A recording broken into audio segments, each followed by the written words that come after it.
everyone's here so early? But why isn't anybody talking? We already discussed things a bit. Hey, where have you been? I've missed you too. Are you ready? Very well. The Caravan Rebot operation is of great importance. But don't worry, the guards there shouldn't know that Sino has stepped down. How can you be so sure? First, the other Matra still don't know why Sino has left, which proves that the Academia has been covering up the matter. Second, this is a crucial moment for the Academia's God creation plan. If something were to happen to the General Mahamatra, it's bound to attract a lot of unwanted attention, no matter how you look at it. They don't seem interested in sharing the news of Sino's departure. A reasonable inference. I agree. Which brings us to our next issue. I'm sure some of you have been wondering if the prediction function of the Akasha will affect our operation. The Akasha is still in operation, so I must remain on high alert. Actually, considering the power of the Akasha, it's quite strange that it hasn't already tried to interfere with my actions. I've given that a lot of thought. For now, I don't think you'll need to worry. If you remember, when you first came to Aru village, all your actions and routes were predicted by the Akasha. It even gave that information to those who kidnapped the village keepers. But things like that never happened again after we met up with the Traveler. That's true. But why? Look at it from a different angle. Why do you think the Akasha will predict your actions? Because my personal data has been entered into the Akasha. That's true. But the key to this question is, how well can the Akasha make predictions about a person? Haven't you ever thought about it? Just how can it do this in the first place? Because the Akasha controls the entirety of Sumeru. The Academia firmly believes that all human actions can be explained through logic. By sorting and analyzing entered data, the Akasha can derive behavioral logic and predict the actions of those who fit an existing logic model. However, at the risk of sounding like an advocate for fallacies, can everyone truly be considered logical at all times? Emotions are part of our behavioral logic. But can you guarantee that every experience of the same joy or pain would be equally intense? How can our feelings and opinions be predictable down to the letter in every single instance? Sino, in the past, you've always worked alone. In the absence of another person who could sway you or your thoughts, the Akasha could produce predictions that were similar to your real-life behavioral principles. Decisive and principled, you're used to solving problems alone. That's why the Akasha could figure you out.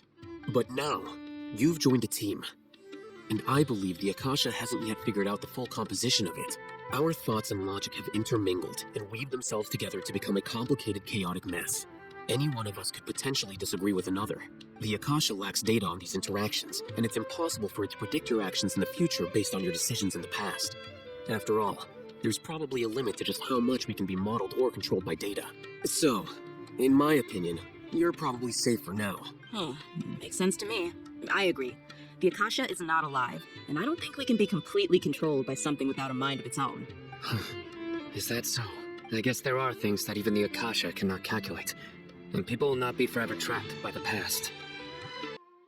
Apart from that, we still have yet another goal in the first stage of our operation, which is to send the Traveler to the confinement room. What? Why do we want to get her locked up on purpose? She's always been the person the sages are most afraid of, as well as the greatest obstacle to the successful implementation of their plan. They are very aware of the risk she poses to them. Once the Traveler is imprisoned, the sages will likely think that everything is under control. And with their guard down, the next phase of our plan will have a much higher chance of success. I can already see the pompous looks on their faces. Oh, that's a super tricky plan. But Paimon still thinks it's not really worth it. That isn't the only reason, of course. She has a more important task once she's in confinement. According to the Academia scholars in Ramon's custody, Lesser Lord Kusanali has sealed off her consciousness in the Akasha ever since she was captured by the Doctor. That way, they can't pry any more information from her. Even if we break into the sanctuary of Surasthana, it will take time to awaken Lesser Lord Kusanali's consciousness. We need to do that in advance. So our job is to wake up Nahida! Okay, totally worth getting thrown in jail for. The confinement room is inside the Academia, close to the sanctuary of Surasthana. It's a completely enclosed space, and you won't be receiving any visitors. I'll work with Ramon's scholars to make some modifications to your Akasha terminal. Once you're in, get as close as you can to Lesser Lord Kusanali and try to connect to her consciousness. However, as for whether she'll actually wake up, that will depend on our luck. Now that Lesser Lord Kusanali's consciousness has been forcefully sealed, the core figures of the Academia and their guards have started to wear their Akasha terminals again. With the Doctor's technological support, they think they have nothing to fear. How despicable of them to rely on such a person. But this is also our chance. I was originally asked to draft the knowledge capsule for the Artistic Performances Prohibition Act when I was still at the Academia. It should be on the Grand Sage's desk right now, and will be entered into the Akasha during the next Nyargarbaha Day. Are they really going to stop all artistic performances?